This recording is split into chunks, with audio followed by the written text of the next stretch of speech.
अच्छा जी, अभी हमने ना फेज़ 2 की इंटीग्रेशन का तरीक़ाकार समझना है कि आपने फेज़ 2 को इंटीग्रेट कैसे करना है।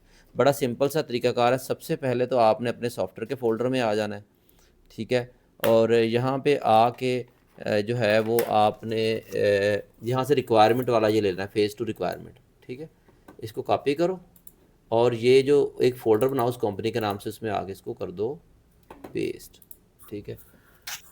ये लगा लो, अगर कोई क्वेश्चन हो तो साफ कर लेना, ठीक है? अब मैंने फेज़ 2 की ये एक फ़ाइल ले ली। इसमें हमें ये चीज़ें हैं जो चाहिए हमें। क्या चाहिए कि लिंक चाहिए वो किस सर्वर के ऊपर है। मिसाल के तौर पे मैं कह रहा हूँ कि prsapps3.com/scrp ये सर्वर है, ठीक है? इसका यूज़र नेम मैं कहता हूँ al.wadi है। ये हमें पता होगा ना कि सॉफ्टवेयर कहाँ पड़ा है, उसका यूज़र क्या है। यहाँ पे ये अब है कंपनी का नाम। अब यहाँ पे बड़ा सेंसिटिव मामला है, हमने कोई भी चीज़ गलत नहीं लिखनी। तो ये कंपनी का नेशनल एड्रेस आ गया। ये मैं सारे डॉक्यूमेंट्स इसके खोल लेता हूँ।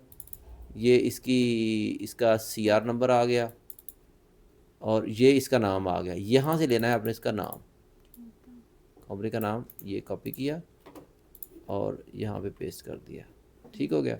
उसके बाद है वैट, ये वैट नंबर आ गया इसका, ठीक है? वैट सर्टि ये डॉक्यूमेंट, ये वाला जो डॉक्यूमेंट है इसको बोलते हैं वैट रजिस्ट्रेशन सर्टिफिकेट। तो इससे हमें कंपनी का नाम और उसका वैट नंबर एग्जैक्ट मिल जाता है।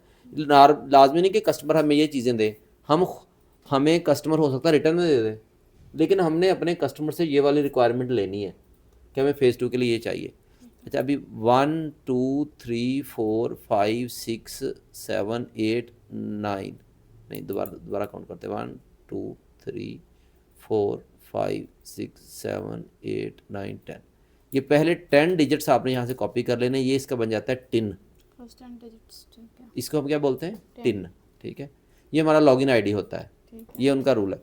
फिर उसके बाद है ये CR नंबर। ये हमारा है शहादतल सिजल तिजारी। सिजल तिजारी बड़ा आसान है, सीन ते यानी CR। सिजल तिजारी क्या होता है? Registration number. ये हमने CR नंबर ले लिया, ठीक हो गया जी यहाँ तक? ठीक हो गया। ये देख लें यहाँ पे ना, यहाँ पे हमने ये दे दिया। अब ये वाली जो चीज़ें हैं, ये वाला जो एरिया, ये है हमारा नेशनल एड्रेस का एरिया। अब यहाँ पे एक PDF हमें मिली है नेशनल एड्रेस की, ठीक है? अब ये आपके के ऊपर मैंडेटरी नहीं है कि आप इंग्लिश में लिखो या अरबी में लिखो नेशनल एड्रेस। यहाँ से आप किसी एक लैंग्वेज में नेशनल एड्रेस लिख दोगे। हम इंग्लिश में लिख लेते हैं। ये पहले, सबसे पहले क्या, बिल्डिंग नंबर। ये देखें, ये बिल्डिंग नंबर आ रहा है 2617, सॉरी 2617। ये बिल्डिंग नंबर, ये है स्ट्रीट। यहाँ पे भी हमने स्ट्रीट लिखी हुई है, तो स्ट्रीट लिखना है अल अमीर SAUD साउद बिन ABDUL अब्दुल MUHSN मोहसन अल SAUD साउद स्ट्रीट। इसके बाद है डिस्ट्रिक्ट, जो लिखा हुआ है अल वादी डिस्ट। ऐसे ही लिखना है आपने, नो चेंजेस। फिर इसके नीचे ये आपका पोस्टल कोड है, ये पोस्टल कोड या जिप कोड 55439। इसके नीचे आ गया आपका सिटी, सिटी आ गया हायल। इसके बाद आपका आ जाता है इसका कंट्री। अब कंट्री जो है वो आपने ये लिखना है ऐसे। हाँ, ये वहाँ पे जो हमने डाटा पुट करना है इसमें शॉर्ट नेम आना है, तो यहाँ पे लिखना है ऐसे सऊदी अरेबिया। अब ये है बिज़नेस टाइप। ये बिज़नेस टाइप हमने अपने कस्टमर से पूछनी है, ठीक है? तो बिज़नेस टाइप हम कस्टमर को बोलेंगे, वो हमें बता देगा। तो मिसाल के तौर पे इसका बिज़नेस है ट्रेडिंग मेंटेनेंस, ठीक है? मुझे बताया उसने, ये हमने लिख दिया। ये हो गया क्लियर।